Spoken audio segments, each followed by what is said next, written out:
Thank you, colleagues, and thank you, the host and the sponsor, Suggester. And I wish to thank you for this opportunity to participate in this very important webinar where we discuss strategy, especially with regard to logistics. And the theme, Angola, Gateway to Africa, could not have been better. This just puts our discussion into context. In the interest of time, I wish to contribute to this webinar. Zambia, as I was introduced, I'm the ambassador of the Republic of Zambia to Angola, Sao Tome, Cape Verde, and Guinea-Bissau. But I'm based in Angola, Rwanda. I've been ambassador here for the past 3 years. A very exciting journey. I've seen the country evolve positively.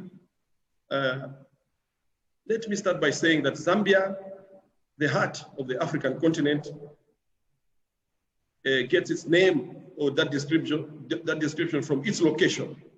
It's totally land-linked to 8 countries. We stopped using the word landlocked because it has a negative connotation. So we are linked to Botswana, Zimbabwe, Malawi, Namibia, Tanzania, DRC, Angola, Mozambique. You may wish to note that 5 of these countries have ports to the sea, whilst we are in the center and depend on the corridors that exist through these countries. For today, ladies and gentlemen, colleagues, I will talk about how Angola's ports fare in their own support, in the support for trade to the interior of Africa. Further, I'll try to mention, at the same time, I'll try to mention how these ports, Angolan ports, fare in comparison to other ports in the other countries that I've mentioned. And indeed, I'll conclude by mentioning the potential that Angolan ports possess as a gateway for from Africa. Of course, mention some of the potential and some of the work that needs to be done for the potential to be realized. I'm happy that my friend Antonio, you are here, where we can have a candid discussion and you take note of our cries for you to work on. Zambia's economy is largely driven by the mining sector. The economy grew by 6.8% between 2014 and 2014. The country attained its middle-income status in 2011. However, I want to report that 2019, 20 and 2020, the economy slowed down due to the fall in commodity prices and a severe drought. The drought impacted negatively on agriculture production and hydroelectricity generation. This shortage of electricity, in turn, had a negative impact on the economy. 2021, with the advent of COVID-19, the situation exacerbated. There has, however, been noted recovery in key sectors of the economy, and the situation looks promising. This situation, I wish to mention that it's almost the same in all the countries of the region with the advent of the COVID. I wish to report that Zambia belongs to 2 economic blocks, SADC with 16 countries, with a combined GDP of 689 billion and a population of 368 million. Also, we belong to COMESA with a combined GDP of 689 billion. COMESA, a group of 21 countries with a combined GDP of 768 billion and a population of 560 million. So from Zambia, one can also access the East African community. So you've got this convergence of 3 economic blocks. The East African community gives you a combined GDP of 147 billion and a population of 145 million. From that description, Zambia is at the intersection of the countries of the region, which is very strategic for business. The bilateral relations between Zambia and Angola are very warm. The two countries enjoy very good enhanced economic relationship more than ever before. There's been an increase in investment and trade between the two countries. We removed the visas to increase the circulation of goods between the two countries. I wish to mention that we continue to pursue innovative ways to promote easy circulation of people and goods between the two countries. The economic cooperation, ladies and gentlemen, I wish to inform the meeting that our flagship project currently between the two countries is the construction of Angola, Zambia petroleum pipeline, estimated about 5 billion or so. It's very exciting times we are living in, and we are pushing for that.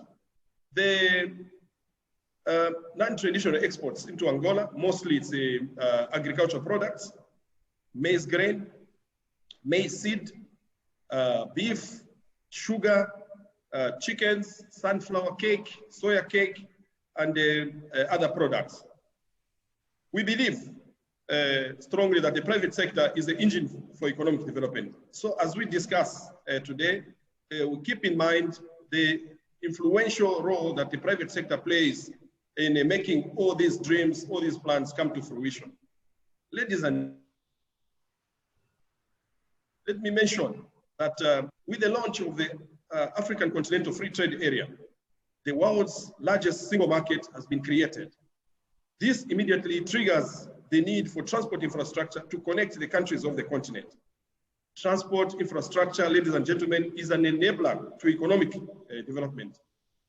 That's how Angola comes into the picture, coming with its ports so that the countries of the region can use those ports for trade. Angola is strategically positioned as a point of entry and exit for the countries of the region. The ports of Luanda, Lobito, and Namib are critical infrastructure for access to the African market, particularly southern and central regions, as I've itemized above. Let me inform the meeting about the existing corridors that connect Zambia to Angola. This includes the Luanda-Zambia, Lobito corridor. Those are two, by the way. I wish, however, to report that the transport infrastructure is in a state of disrepair or non-existent, and this situation cannot continue, given that Zambia has been independent for 57 years and Angola for 45 years. So the excuse, that our history of war and that kind of thing, I think it's a tired excuse, because the war ended in 2002, and we need to have roads and railways to support business in the region. Ladies and gentlemen, those entrepreneurs who have tried to do trade between the two countries have been using the route through Katima Mulilo. If you look at your map, Katima Mulilo is the border between Zambia and Namibia. So the cargo moves on the Namibian border between Namibia and Angola up to Santa Clara and enters from there. Unfortunately, this route adds an additional 900 kilometers to the trade routes between the two countries. This makes trade between the two countries difficult to grow, as the cost of doing business remains high. This reinforces the need for the two countries to play their facilitatory role to develop the required transport infrastructure connecting the two countries. Currently, the two countries are pursuing transport infrastructure development using PPP models for both road and railway. An Angolan company is in the process of submitting a firm expression of interest to participate in the road project as a private partner. This is advanced. Just last week, I traveled with this company to Zambia, and it's an exciting time. Two governments working with a private developer to develop a road using a PPP, and then they're going to use tolling as a means to do their business.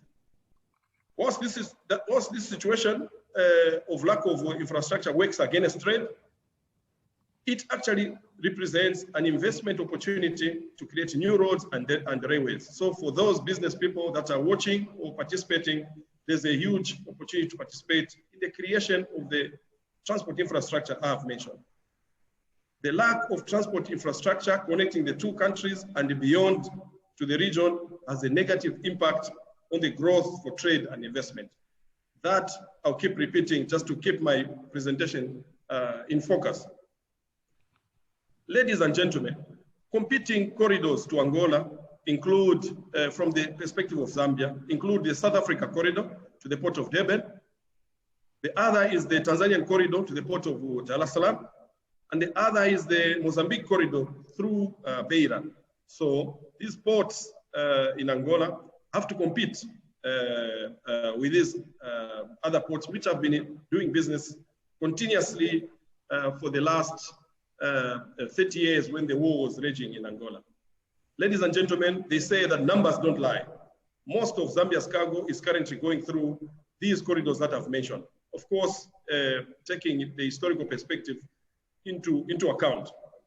On the other hand, the Angolan ports remain the most advantageous, I should say, due to proximity to the regional market. For Zambia, that is the shortest route.